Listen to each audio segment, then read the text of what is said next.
বলিউড ইন্ডাস্ট্রির সাথে সম্পৃক্ততা রয়েছে এরকম একজন ছোট লোক ব্যক্তি রয়েছে যার নাম রানা সরকার।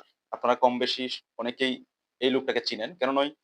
বিভিন্ন বিতর্কিত পোস্ট বিভিন্ন সময়ে তিনি নোংরা ভাষায় মানে ছোটলোকি আচরণের কিছু পোস্ট তিনি করেন তার ফেসবুক পেজে। নিজেকে অনেক বুদ্ধিমান মনে করেন। এই ছোট লোক প্রোডিউসার জিদ্দাকে নিয়ে একটা পোস্ট করেছে আজকে।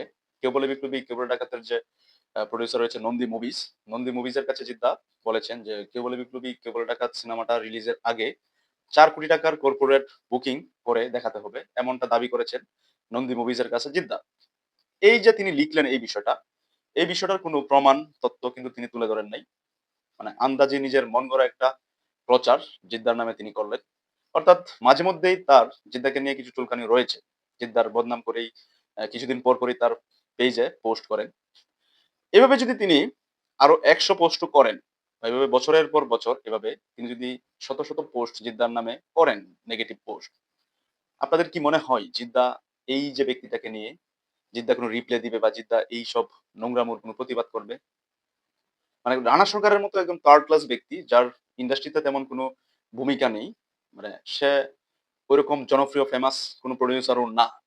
এরকম একটা ব্যক্তিকে নিয়ে জিদ্দা কি কখনো সেটার রিপ্লাই দিবে? এইসব ব্যক্তিদের কথা, এইসব ব্যক্তিরা যা প্রচার করে না কেন, জিদ্দার মতো একজন জেন্টেল মানুষ আমার মনে হয় না যে কখনোই কোনোদিন এগুলোর রিপ্লাই দিবে জিদ্দা। তো বেহায়া নির্লজ্জার মতো মাঝে মধ্যেই জিদ্দাকে নিয়ে কিছু উল্টাপাল্টা লেখালেখি এই ছোট লোক প্রোডিউসার করে। প্রোডিউসার বলা ঠিক না। কেননা একটা প্রোডিউসারের যে ডিমান্ড, একটা প্রোডিউসারের ওয়েট, একটা প্রোডিউসারের যে পার্সোনালিটি, ব্যক্তিত্ব যেমনটা থাকা দরকার আমরা বিভিন্ন ইন্ডাস্ট্রিতে দেখি। একটা প্রোডিউসারের শিক্ষা, দীক্ষা, আচরণ এবং তার মানুষের সাথে মেশার যে তার প্রতিভা বা একটা প্রোডিউসারের যতটুকু সুন্দর ব্যক্তিত্ব থাকা উচিত, তার ছিটেফোঁটাও কিন্তু এই ছোট লোক রানা সরকারের মধ্যে নেই। আমি জানি না ওর পরিবার শিক্ষা-দীক্ষা বা ওর আ স্ট্যাটাস পড়াশোনা কি? মানে কতটুকু ছোট লোক হলে একটা মানুষ, একটা প্রোডিউসার যার একটা সুন্দর ব্যক্তিত্ব হওয়া উচিত ছিল। তো তিনি ফেসবুকে গাধার মতো যা খুশি তা লিখে বেড়ায় নিজের ব্যক্তিত্বকে বিসর্জন দিয়ে। তার বাবা, তার বংশ পরিচয়, পরিবার থেকে সে কতটুকু শিক্ষা-দীক্ষা পেয়েছে আমরা সেটা জানি না। কিন্তু আমরা জিৎ ফ্যান্সরা তো মাঝে মধ্যে এসবের আ রিপ্লাই দিতেই হয়। তিনিও চায় যে জিদ্দার ফ্যানরা একটু অ্যাটেনশন তাকে দেক। কেন নয় অ্যা ওর কাজেই তো হচ্ছে সমালোচিত হয়ে জনপ্রিয়তা নেওয়া, পরিচিতি নেওয়া। কেন নয় নিজের কাজ, নিজের সিনেমা দিয়ে তো তিনি তেমন পরিচিতি আনতে পারবে না। তো মাঝে মধ্যে তিনি বিভিন্ন আর্টিস্টদের নামে, বিভিন্ন হিরো হিরোইনদের নামে বদনাম করে চায় যে একটু আ হাইলাইটস হতে। যাক ব্যাপারটা হচ্ছে এই ছোট লোক প্রোডিউসার, ছোট লোক রানা সরকার কিছুদিন আগে তার একটা ভিডিও দেখলাম যে তাকে রাস্তার মধ্যে একজন মানুষ তাকে চিটিংবাজ, গরিবের টাকা মেরে খেয়েছে এরকম চিটিংবাজ বলে কিন্তু তাকে গালাগালি করতেছে এই ছোট লোক রানা সরকারকে। যেখানে রাস্তার মধ্যে একটা প্রোডিউসারকে একজন ব্যক্তি একদম উচ্চ স্বরে চিটিংবাজ, হ্যাঁ? দান্দাবাজ এবং চোর, জোচ্চোর বলে মানে গরিবের টাকা খেয়েছে, মেরে খেয়েছে। এরকম নোংরা ব্যাপারগুলো নিয়ে যাকে রাস্তার মধ্যে একজন মানুষ চিৎকার করে বলতেছে, অপবাদ দিচ্ছে।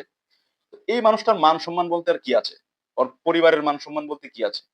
যেখানে একটা প্রোডিউসার, থার্ড ক্লাস প্রোডিউসার মানে তাকে সে ইন্ডাস্ট্রির সাথে তার আ সম্পৃক্ততা রয়েছে। সেই রানা সরকারকে একজন লোক রাস্তার মধ্যে চিটিংবাজ, গরিবের টাকা মেরে খেয়েছে এরকম বলে গালাগালি করতেছে। আপনারা দেখুন ভিডিওটা। চিটিংবাজ সাপোর্ট করে, চিটিংবাজকে চিটিংবাজ সাপোর্ট করে, চিটিংবাজকে চিটিংবাজ সাপোর্ট করে। এই তো আপনি পুলিশ দেখেছেন, পুলিশ দেখেছেন, চিটিংবাজ, চিটিংবাজ, চিটিংবাজ, গরিবের পয়সা মেরেছো, চিটিংবাজ, চিটিংবাজ, তুমি গায়ে আদিত্য। এরকম একটা ব্যক্তি যখন সুপারস্টার জিদ্দাকে নিয়ে বাজে মন্তব্য করে, তার সোশ্যাল মিডিয়াতে তার ফেসবুক পেজে জিদ্দাকে নিয়ে বাজে মন্তব্য করে, তখন জিদ্দা আ কি মনে হয়? জিদ্দা এই ব্যক্তির এসব কর্মকাণ্ডের প্রতিবাদ করবেন? জিদ্দা কখনো কোনো আ জিদ্দার নেগেটিভিটি যারা ছড়িয়েছে, কখনো জিদ্দা কোনদিন কারো আ প্রতিবাদ করেছেন? করেন নাই। জিদ্দা এরকম মানুষ নয়। জিদ্দার পিছনে বছরের পর বছর এরকম ২-১ টা ছোঁচো, ২-১ টা চুনোপুটি সমালোচনা করেই মাঝে মধ্যেই কিছু আ উদ্ভট কিছু ব্যক্তি উদয় হয় যারা জিদ্দাকে নিয়ে বিভিন্ন সমালোচনায় মেতে থাকে, জিদ্দার পিছনে কাঠি করতে লেগে থাকে। তো বছরের পর বছর এসব নতুন, নতুন আ ছোট লোক প্রাণী কিন্তু উদয় হয়। জিদ্দার কি কখনো কিছু করতে পেরেছে? জিদ্দার মতোই কিন্তু আছেন। কিন্তু এসব কাঠি করা, বদনাম করা লোকজন কিন্তু হারিয়ে গিয়েছে। তো এই রানা সরকার যে যাকে রাস্তাঘাটে মানুষ কিস্তি করে, এতটাই ছোট লোক, এতটাই থার্ড ক্লাস। সেই থার্ড ক্লাস রানা সরকার কি লিখলো ফেসবুক পেজে, এটা নিয়ে কি জিদ্দার কোনো মাথা ব্যথা রয়েছে? অবশ্যই নেই। জিদ্দা এগুলো পোস্ট জিদ্দার চোখের সামনে যাবে কিনা আদৌ এটাও জানি না। আর এই রানা সরকার সারা জীবন গালি খেয়ে যাবে মানুষের। তার বাবা-মা, তার পরিবারকে সারা জীবন গালিই শোনাবে। মানুষ গালাগালি করবে এবং এই ছোট লোকের কাজই হচ্ছে এসব করা। তো যাই হোক, রণা সরকার বাবু আপনাকে ধন্যবাদ। আপনি চালিয়ে যান।